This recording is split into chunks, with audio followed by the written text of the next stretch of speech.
औज़ बिल्लाहि मिनश्शैतानिर्रजीम बिस्मिल्लाहिर्रहमानिर्रहीम। अल्लाह जल्ल शानहू के नाम के साथ। अल्हम्दुलिल्लाहि रब्बिल आलमीन वल आक़िबतु लिल मुत्तक़ीन अस्सलातु वस्सलामु अला रसूलिहिल करीम। अस्सलामु अलैकुम दोस्तों, डॉक्टर नसीर कालों CNP के प्लेटफॉर्म तो दोस्तों अज ਤੁਹਾਡੇ ਨਾਲ ਜਿਹੜਾ ਟੌਪਿਕ ਡਿਸਕਸ ਕਰਨਾ ਮੈਂ ਜਾਂ ਜਿਸ ਟੌਪਿਕ ਦੇ ਉੱਤੇ ਬਾਤ ਕਰਨੀ ਹੈ ਉਹ ਹੈ ਪਾਕਿਸਤਾਨ ਦੇ ਵਿੱਚ ਸਾਡੇ ਮੁਲਕੇ ਅਜ਼ੀਮ ਦੇ ਵਿੱਚ ਸਾਡੇ ਮੁਲਕੇ ਅਜ਼ੀਜ਼ ਦੇ ਅੰਦਰ ਜਰਾਇਮ ਕਿਉਂ ਜ਼ਿਆਦਾ ਹੁੰਦੇ ਦੀ ਵਜ੍ਹਾ ਕੀ ਹੈ। ਦੋਸਤੋ ਜੈਸਾ ਕਿ ਤੁਹਾਨੂੰ ਸਭ ਨੂੰ ਪਤਾ ਹੋਵੇ ਕਿ ਅਸੀਂ इंडियन दौर का जितने भी लोग ने इंडिया तो माइग्रेट होकर ने या इतने परमानेंट रेजिडेंट ने जिन्होंने असी कहने लोकल लोग ने पहले तो रह रहे हैं सब के सब गुलामी के दौर चों गुजरे ने। और गुलामी के दौर च दो चीज़ां बड़ियां अहम होंदियां ने। एक कुछ लोग ज़्यादातर जिहड़े हुंदे ने वो गुलामी नूं कबूल कर लेंदे तो गुलामी च ही खुश रहंदे ने। कुछ लोग बहुत थोड़े तादाद विच बागी हो जाते हैं और बगावत करते हैं। लिहाजा बगावत के बहुत सारी चीज़ा आ जाती ने, हल्ला गुल्ला आ गया, तोड़ फोड़ आ गई, उस तो अलावा सरकारी अमलाक नुकसान करना आ गया, फौज के उपर हमले, पुलिस के उत्ते हमले वगैरह वगैरह। ये बागियाना जी रवश है कुछ लोगों के अंदर ये होंगी है, लेकिन मेजोरिटी जी है या ज़्यादातर लोग अक्सरीयत जो लोग होंगे ने वो कंप्रोमाइजिंग होंगे ने, वो बेचारे गुलामी कबूल करके बैठ जाते हैं। 1947 के 14 अगस्त में जो पाकिस्तान बन गया तो वही गुलामी अज तक साढ़े दिमाग चो नहीं गई। अज भी मेजोरिटी जी वो तुम देखोगे कि वो गुलामाना जहनीयत भी रखते हैं, गुलामी च खुश भी रहते हैं। लेकिन एक माइनॉरिटी जी है वो या तो बगावत करनगे या तोड़ फोड़ करनगे या कोई नुकसानात करनगे या कोई इस किस्म के समाज के फसादात करनगे जिहदे नाल मुल्क कौम और साडे रियासती अदारे जड़े उन्होंने वास्ते मसाइल पैदा होण। बेसिकली ये पूरी कौम की एक इजतमाही तौर पर मैंटैलिटी बन जाती है, जहनीयत बन जाती है कि उन्होंने असी किस तरह डील करने इस रोकने वास्ते। वो भी अगे दो तरीके ने। एक तरीका यह है कि लोगों की तालीम के उत्ते तवज्जो दी जाए, लोगों के इखलाक, लोगों के किरदार, लोगों के मामलात और लोगों के गुफ्तार को बेहतर किया जाए। लेकिन इस तरह नहीं होया। 70-75 साल की तारीख के अंदर किसी भी गवर्नमेंट ने, किसी भी सियासतदान ने, किसी भी लीडर ने अगर जे कायदे-आज़म बाबा कौम तो बाद शाज ही कोई लीडर है इस कौम के विच, और जे को आया उहदे नाल जो हशर किया और जो कायदे-आज़म साहब नाल इस कौम ने हशर किया वो सारे सामने। लिहाजा साड़ी जहनीयत दे विच एक अपने कवानीन का मजाक उड़ाना, कवानीन के मामलात के खिलाफ चलना और कानून की खिलाफ वर्जी करना एक अपने आप को बड़ाई का मतलब समझा जाता। साडे कौम की मैंटैलिटी ये बन गई। तुसीं देख रहे होने कि एक कार के उपर जा रहा बंदा, हालांकि बहुत सारी जगह साइड पर गड्डी खड़ी करके किसी ने गप शप लाउण दी, लेकिन सड़क के विचकार खड़ी करेगा और उत्थे किसी ने गप शप लाउणी शुरू कर देगा, टेलीफोन पर आगा पर्सन किसी ने जाती तौर पर करना शुरू कर देगा। हालांकि ये नहीं कि उन्हें पढ़ जाहल है, नहीं, ये मैंटैलिटी चेंज आ।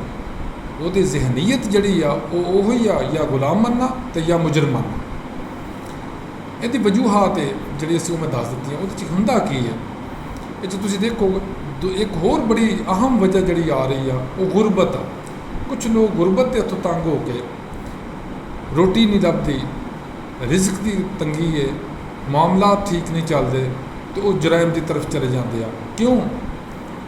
क्योंकि जुर्म करने च पैसे बड़े आसानी नाल मिल जाते हैं। एक होर वजह जी आ रही है अजकल साढ़े सामने वो है रातों रात अमीर बनने का ख्वाहिश और तगोदो। साड़ी कौम कभी भी सीधे रस्ते चल के पैसा हलाल तरीके नाल कमाउण तो मेजोरिटी जी वो नहीं चाहती। और तुसीं देखोगे कि ज़्यादातर लोग शार्ट रस्ते उत्ते चल के रातों रात अमीर बनने की कोशिश करते हैं, जिहदे विच मैं अपनी सांगले की मिसाल तुहानूं दे सकना कि इत्थे जिन्ना सांगले की आबादी आ ਉਹਦੇ जिन्ने मैच्योर लोग ने यानी अपने बलूगत वाले ने यानी जिन्ने जवान ने तगड़े ने बच्चे नहीं वो सारे के सारे तो तुसीं ला लो 50% लोग तकरीबन अद्धे लोग जिहड़े हैं वो है प्रॉपर्टी के डीलिंग ते लगे हैं। एक तो प्लाट लिया ਉਹਦੇ ਤੇ ਲੱਖ रुपया लैके किस्त दे छड्डी अगे ਉਹਨੂੰ ਵੇਚਣਾ शुरू करता दूसरे ने तीसरे ने चौथे ने हत्ता कि वो एक प्लाट हुंदा वे और वो 10 जगह ते विक चुकिया हुंदा रजिस्ट्री किसी के नाम ते हुंदी है प्लाट किसी के कब्जे च हुंदा वे और ਉਹਦੇ उत्ते दावेदार कोई 8 तो 10 लोग हुंदे ने। ये भी एक शार्टकट ऐसा है जिहड़ा जराइम की तरफ लैके जाता। दूसरे नंबर पर चोरी चकारी आ गई।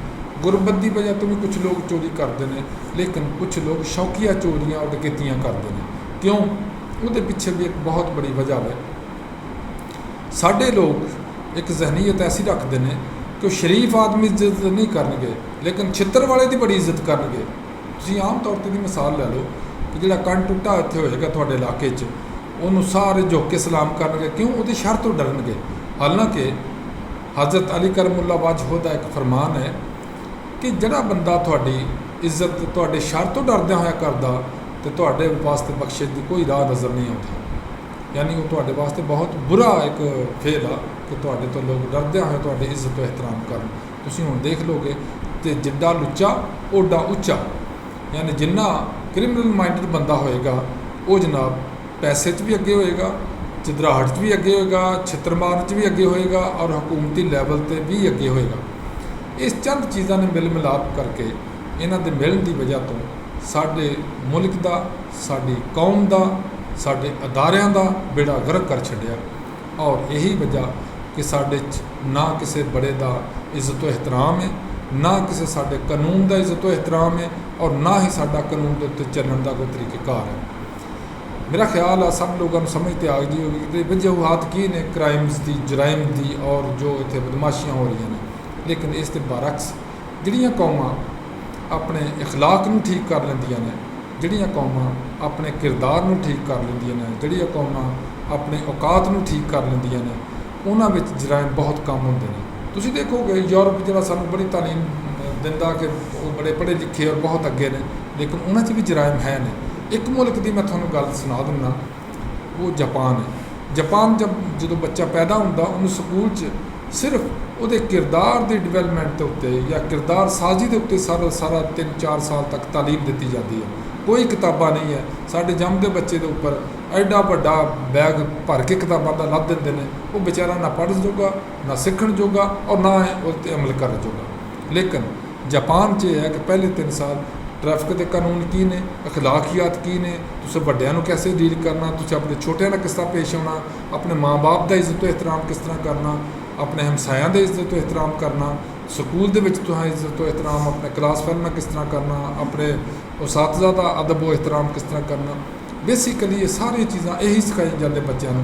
सड़क किवें पार करनी आ, तुसीं बाज़ार जाना उत्थे चीज़ खरीदनी है तो उत्थे की अखलाकियात तुहाडा होना चाहिए, उत्थे की तुहानूं नज़र च सामने चीज़ां होनी चाहिए, हेरा फेरी नहीं होनी चाहिए, कोई बगावत नहीं होनी चाहिए, कोई झूठ नहीं होना चाहिए। बुनियादी तौर पर सारिਆਂ ਨੂੰ याद होना चाहिए कि झूठ एक ऐसी चीज़ है जिहड़ी तमाम बुराइयों की जड़ आ। जिस तरह कि कहा जाता सी एक ज़माने कि कब्ज़ सारी बीमारियों की जड़ आ, लेकिन अजकल सब बीमारियों की जड़ और वजह और माँ जड़ी है बीमारियों की वो कब्ज़ नहीं बल्कि शुगर है। इस तरह कुछ रवायात चेंज हो गई हैं। सानू चाहिए कि अपने ते भी इन्हां चीज़ों ने इंप्लीमेंट करिए, दूसरों का भी ख्याल करिए, अपने बच्चों की अच्छे तरीके से ट्रेनिंग करिए, उन्होंने अच्छे शहरी बनाइए ताकि वो मुल्क वास्ते, अदारे वास्ते, पूरी कौम वास्ते और दुनिया वास्ते भी वो बेहतरीन इंसान साबित हों। इन्हों चीज़ों का तदारक किस तरह किया जा सकता है इंशाअल्लाह अगले वीलाग मैं इन्हों की रोशनी डालांगा। Thank you very much. अल्लाह हाफिज़। अस्सलाम वालेकुम।